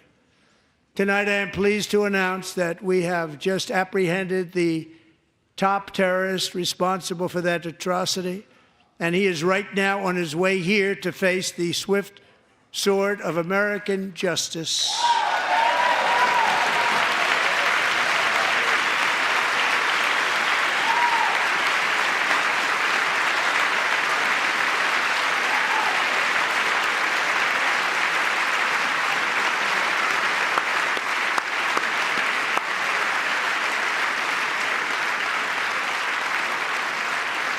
And I want to thank especially the government of Pakistan for helping arrest this monster. This was a very momentous day for those 13 families who I actually got to know very well, most of them, whose children were murdered, and the many people that were so badly, over 42 people, so badly injured on that fateful day in Afghanistan. What a horrible day. Such incompetence was shown. That when Putin saw what happened, I guess he said, wow, maybe this is my chance. That's how bad it was. Should have never happened. Grossly incompetent people. I spoke to many of the parents and loved ones, and they're all in our hearts tonight. Just spoke to them on the phone. We had a big call Every one of them called, and everybody was on the line, and they did nothing but cry with happiness. They were very happy, as happy as you can be under those circumstances. Their child, brother, sister, son, daughter was killed for no reason whatsoever. In the Middle East, we're bringing back our hostages from Gaza. In my first term, we achieved one of the most groundbreaking peace agreements in generations, the Abraham Accords.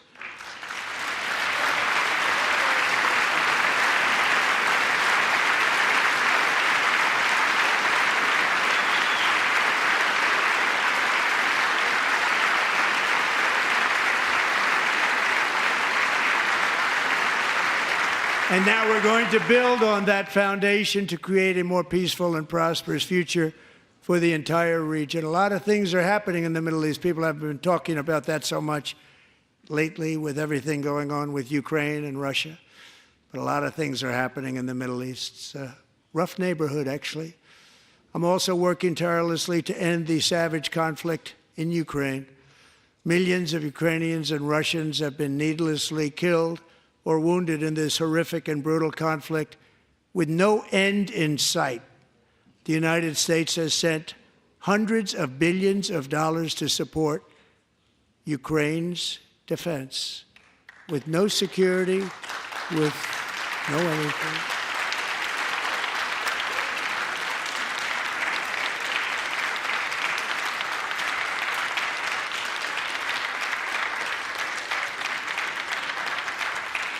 Do you want to keep it going for another 5 years? Yeah, you would say Pocahontas says yes.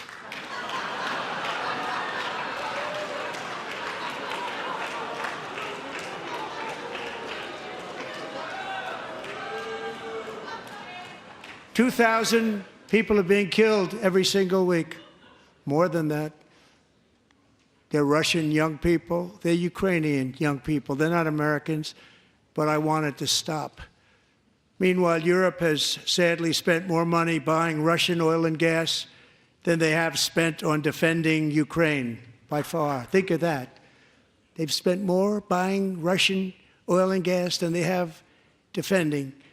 And we've spent perhaps $350 billion, like taking candy from a baby. That's what happened. And they've spent $100 billion. What a difference that is. And we have an ocean separating us, and they don't. But we're getting along very well with them, and lots of good things are happening. Biden has authorized more money in this fight than Europe has spent by billions and billions of dollars. It's hard to believe that they wouldn't have stopped it and said, at some point, come on, let's equalize. You got to be equal to us. But that didn't happen. Earlier today, I received an important letter from President Zelensky of Ukraine. The letter reads, Ukraine is ready to come to the negotiating table as soon as possible to bring lasting peace closer. Nobody wants peace more than the Ukrainians, he said. My team and I stand ready to work under President Trump's strong leadership to get a peace that lasts. We do really value how much America has done to help Ukraine maintain its sovereignty and independence. Regarding the agreement on minerals and security, Ukraine is ready to sign it at any time that is convenient for you. I appreciate that he sent this letter, just got it a little while ago. Simultaneously, we've had serious discussions with Russia and have received strong signals that they are ready for peace. Wouldn't that be beautiful? Wouldn't that be beautiful?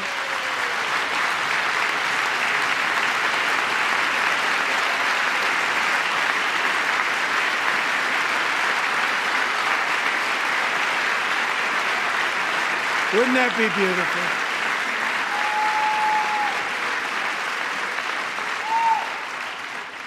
It's time to stop this madness. It's time to halt the killing. It's time to end this senseless war. If you want to end wars, you have to talk to both sides. Nearly 4 years ago, amid rising tensions, a history teacher named Mark Fogel was detained in Russia and sentenced to 14 years in a penal colony. Rough stuff. The previous administration barely lifted a finger to help him. They knew he was innocent, but they had no idea where to begin. But last summer, I promised his 95-year-old mother, Malphine, that we would bring her boy safely back home. After 22 days in office, I did just that, and they are here tonight.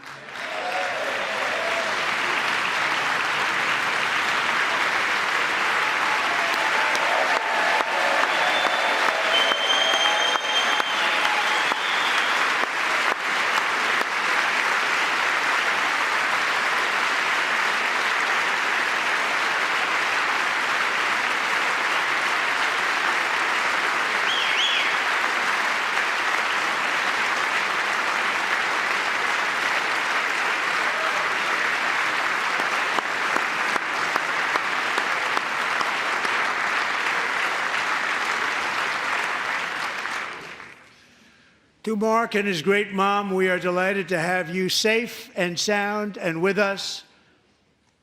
As fate would have it, Mark Fogel was born in a small rural town in Butler, Pennsylvania. Have you heard of it? Where his mother has lived for the past 78 years. I just happened to go there last July 13th for a rally. That was not pleasant. And that is where I met his beautiful mom right before I walked onto that stage.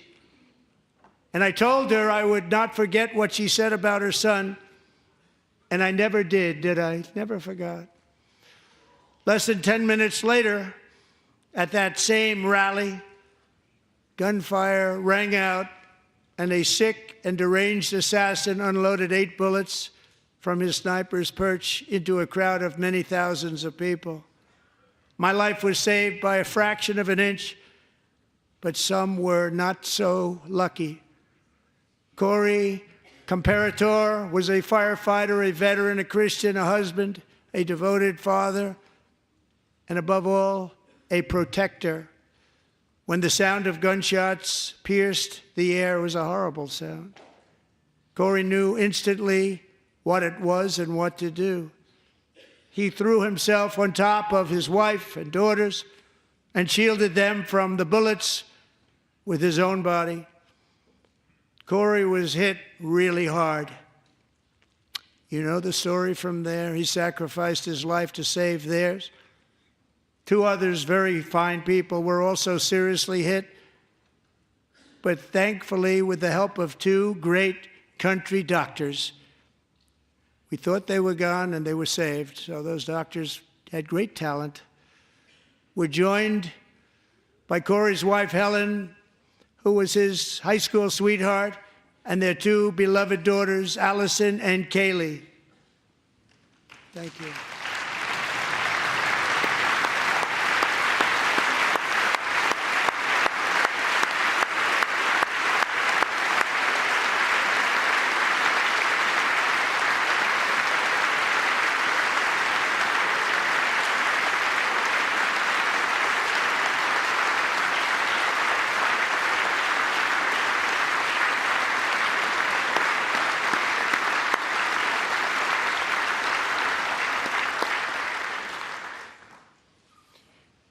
To Helen, Allison, and Kaylee, Corey is looking down on his 3 beautiful ladies right now, and he is cheering you on. He loves you. He is cheering you on. Corey was taken from us much too soon, but his destiny was to leave us all with a shining example of the selfless devotion of a true American patriot. It was love like Corey's that built our country, and it's love like Corey's that is going to make our country more majestic than ever before.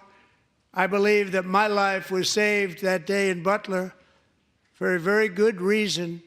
I was saved by God to make America great again. I believe that. Thank you. Thank you.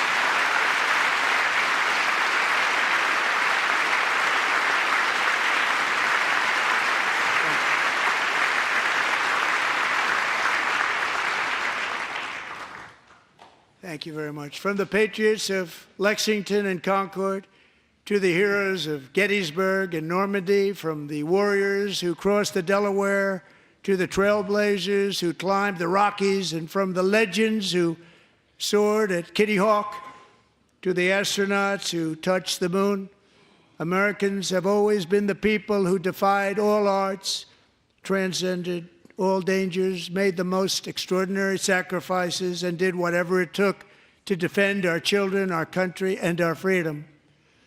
And as we have seen in this chamber tonight, that same strength, faith, love, and spirit is still alive and thriving in the hearts of the American people.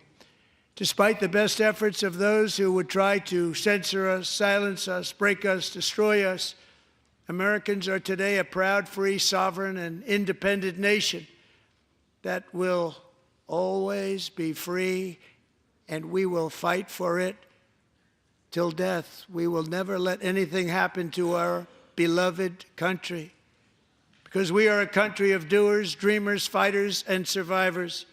Our ancestors crossed a vast ocean, strode into the unknown wilderness, and carved their fortunes from the rock and soil of a perilous and very dangerous frontier. They chased our destiny across a boundless continent. They built the railroads, laid the highways, and graced the world with American marvels like the Empire State Building, the mighty Hoover Dam, and the towering Golden Gate Bridge.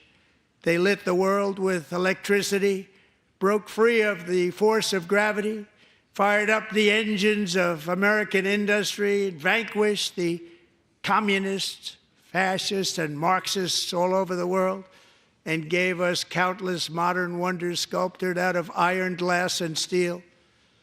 We stand on the shoulders of these pioneers who won and built the modern age, these workers who poured their sweat into the skylines of our cities, these warriors who shed their blood on fields of battle and gave everything they had for our rights and for our freedom. Now it is our time to take up the righteous cause of American liberty. And it is our turn to take America's destiny into our own hands and begin the most thrilling days in the history of our country. This will be our greatest era. With God's help, over the next 4 years, we are going to lead this nation even higher, and we are going to forge the freest, most advanced, most dynamic, and most dominant civilization ever to exist on the face of this earth. We are going to create the highest quality of life, build the safest and wealthiest and healthiest and most vital communities anywhere in the world. We are going to conquer the vast frontiers of science, and we are going to lead humanity into space and plant the American flag on the planet Mars and even far beyond.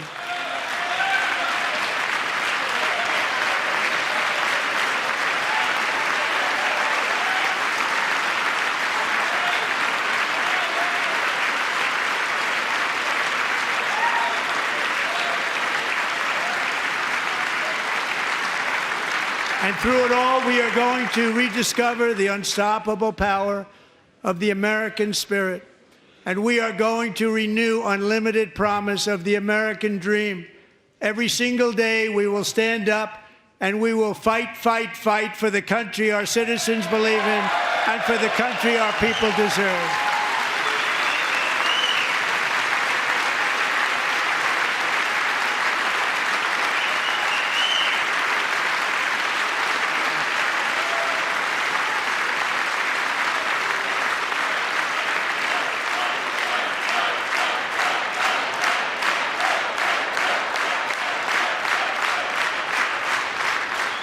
My fellow Americans, get ready for an incredible future, because the golden age of America has only just begun. It will be like nothing that has ever been seen before. Thank you, God bless you, and God bless America.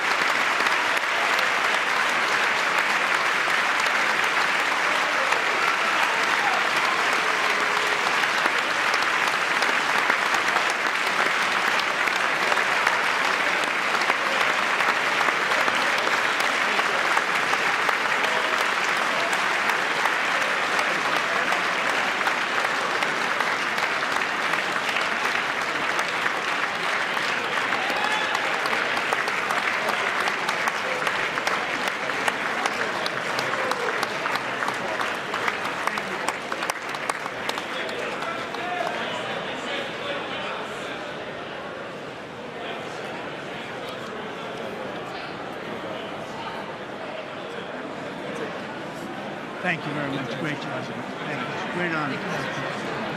Thank you. Thank you. Get this place going, all right? Thank you. It's a great honor. Thank you. Thank you, Mr. President. Thank you very much.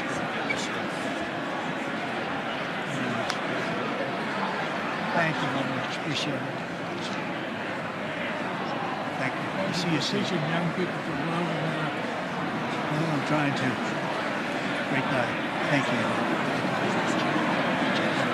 That's your favorite. Thank you. Thank you very much. Appreciate it. Thank you again. Thank you again. Won't forget. So good. That's good. So good, sir. Thank you. Terrific, Mr. Really terrific. Really outstanding. Thanks. Thank you. Yes, sir. Thank you. Good job, Mr. President. Thanks. Thank you. We got you. Great speech. Mr. President, one of your best speeches. Thanks again, Mr. President. Thank you, Mr. President. Thanks for the phone call last night, too. Thank you. Absolutely. You know that. Thank you very much. I'll do it. Just give me the information. I'm not going to get it. Sorry. Thank you, everybody. Great speech. Great speech. Thank you. Best speech ever. Yes. Good. Good job. God work. Can you sign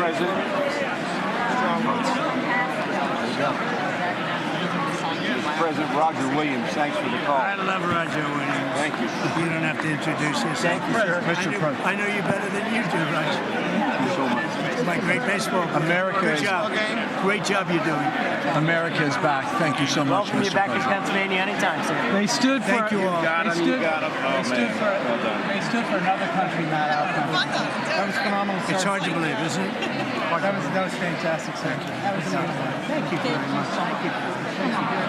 Quick selfie. Mr. President. Good job, Mr. President. Great job. Thank you so much. Great speech, sir. Great speech. Yes, sir. President back to Pennsylvania. Oh, they're just I was standing on absolutely. West Virginia loves you. Oh, good. How you doing? All right? Did you get a chance to shake his hand earlier? Do you want me to get a picture of you shaking his hand or anything? You're good. Thank you very much. Let's do biofilm. Thank you, darling. Great, sir. Thank you. I love you. Best speech on the floor ever. Yeah, it was so good. Thank you. So good. Hey, you rocked it, Mr. President. We're with you. 100%. Crushed. Thank you. Really good. Congratulations. President. Best speech ever. Thank you. It was. What's the best Mr. President, that was a great speech. That was awesome. God bless you. It was wonderful. Thank you. Great job. Let's go. Get down to that. You get down. Good luck. Yes, sir. Thank you. It's so great. Thank you, everybody. Good job. Thank you for mentioning God needs to help us. Thank you, Mr. President. It's true. Mr. President. Thank you. Thank you. Great speech. Great speech. Thanks for taking my call. Good luck. Yeah.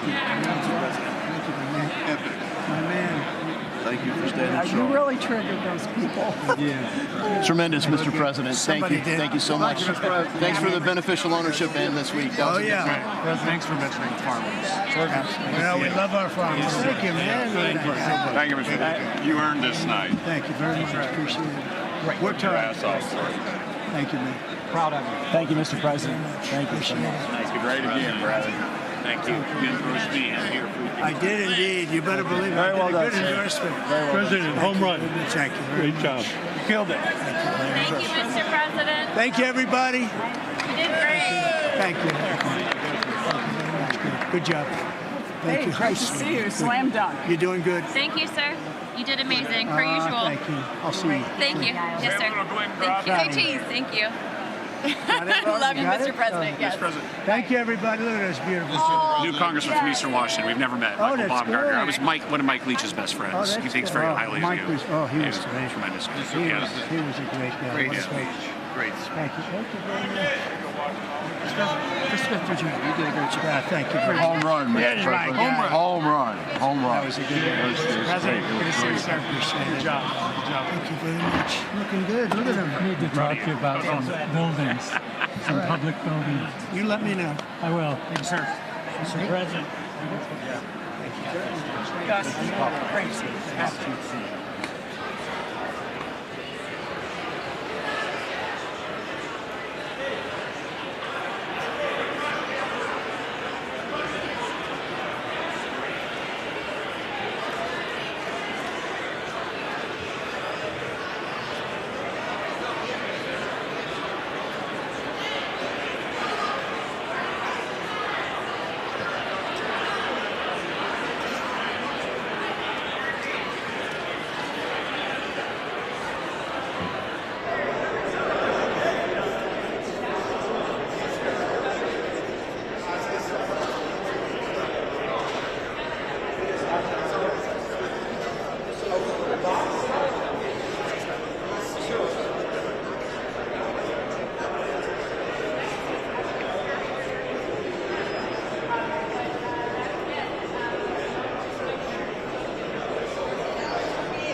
me.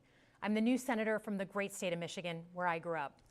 I've been in public service my entire life because I happened to be in New York City on 9/11 when the Twin Towers came down. Before the smoke cleared, I knew I wanted to make a life in national security. I was recruited by the CIA and did 3 tours in Iraq alongside the military. In between, I worked at the White House under President Bush and President Obama, 2 very different leaders who both believed that America is exceptional. You can find that same sense of patriotism here in Wyandotte, Michigan, where I'm speaking from tonight. It's a working class town just south of Detroit. President Trump and I both won here in November. It might not seem like it, but plenty of places like this still exist across the United States. Places where people believe that if you work hard and play by the rules, you should do well and your kids should do better. It reminds me of how I grew up. My dad was a lifelong Republican, my mom a lifelong Democrat. But it was never a big deal because we had shared values that were bigger than any one party. We just went through another fraught election season. Americans made it clear that prices are too high and that the government needs to be more responsive to their needs. America wants change, but there's a responsible way to make change and a reckless way. And we can make that change without forgetting who we are as a country and as a democracy. So that's what I'm going to lay out tonight. Because whether you're from Wyandotte or Wichita, most Americans share 3 core beliefs: that the middle class is the engine of our country, that strong national security protects us from harm, and that our democracy, no matter how messy, is unparalleled and worth fighting for. Let's start with the economy. Michigan literally invented the middle class, the revolutionary idea that you could work at an auto plant and afford the car you were building. That's the American dream. And in order to expand and protect the middle class, we have to do a few basic things. We need to bring down the price of things we spend the most money on: groceries, housing, healthcare. We need to make more things in America with good-paying union jobs and bring our supply chains back home from places like China. We need to give American businesses the certainty they need to invest and create the jobs of the future. And we need a tax system that's fair for people who don't happen to make $1 billion. Look, the president talked a big game on the economy, but it's always important to read the fine print. So, do his plans actually help Americans get ahead? Not even close. President Trump is trying to deliver an unprecedented giveaway to his billionaire friends. He's on the hunt to find trillions of dollars to pass along to the wealthiest in America. And to do that, he's going to make you pay in every part of your life. Grocery and home prices are going up, not down, and he hasn't laid out a credible plan to deal with either of those. His tariffs on allies like Canada will raise prices on energy, lumber, and cars, and start a trade war that will hurt manufacturing and farmers. Your premiums and prescriptions will cost more because the math on his proposals doesn't work without going after your health care. Meanwhile, for those keeping score, the national debt is going up, not down. And if he's not careful, he could walk us right into a recession. And one more thing. In order to pay for his plan, he could very well come after your retirement, the Social Security, Medicare, and VA benefits you worked your whole life to earn. The president claims he won't, but Elon Musk just called Social Security the biggest Ponzi scheme of all time. While we're on the subject of Elon Musk, is there anyone in America who is comfortable with him and his gang of 20-year-olds using their own computer servers to poke through your tax returns, your health information, and your bank accounts? No oversight, no protections against cyber attack, no guardrails on what they do with your private data. We need a more efficient government. You want to cut waste? I'll help you do it. But change doesn't need to be chaotic or make us less safe. The mindless firing of people who work to protect our nuclear weapons, keep our planes from crashing, and conduct the research that finds the cure for cancer, only to rehire them 2 days later? No CEO in America could do that without being summarily fired. Okay, so we've talked about economic security. How about national security? Let's start with the border. As someone who spent my whole career protecting our homeland, every country deserves to know who and what is coming across its border. Period. Democrats and Republicans should all be for that. But securing the border without actually fixing our broken immigration system